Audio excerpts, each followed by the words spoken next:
All right, welcome everybody to today's video. So what I wanted to do was post up a how-to on doing like a dash cam or a radar detector mirror tap with the Sport Honda Accord.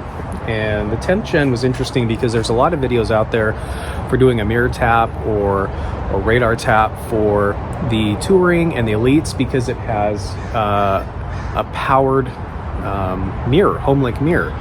Well, the Sport models don't, and there's not a lot of videos on how to actually correctly tap power from the mirror area, and I'll show you in this video how to do that, so stay tuned. So what we're gonna do is we're gonna actually tap power from the lane keep assist camera up here. There is a proper way to tap the power from there, because as you can see, there's no power that's going to the mirror. And I looked into getting a auto dimming mirror, but the amount of work that's needed to run the wiring and the wire harness and what it has to plug into is insane. And realistically, it's not a feature that I really need or want, but I did want to have a mirror tap in there for the radar detector because I wanted it to look a little bit more clean than having this cord that drags all the way up to here. So I'll show you in the quick video here how and where to tap the power and ground from, and how to correctly take that off and put it back on, and you'll be off.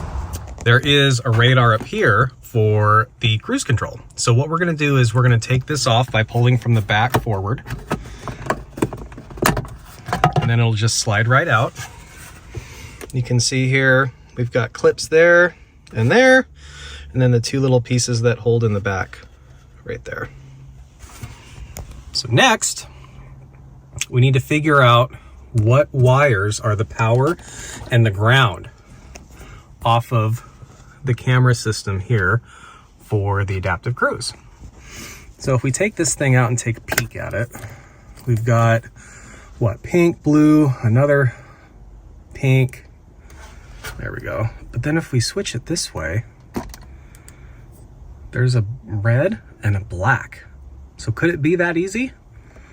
Let's find out. Okay, so with my mirror tap here, I have these two pins, red and black.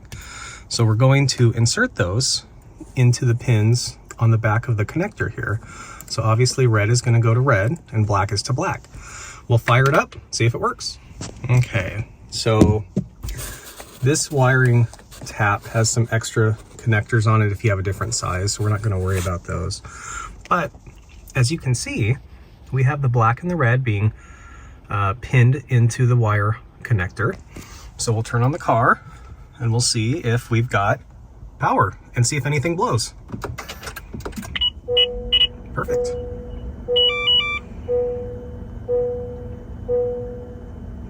So we're good there.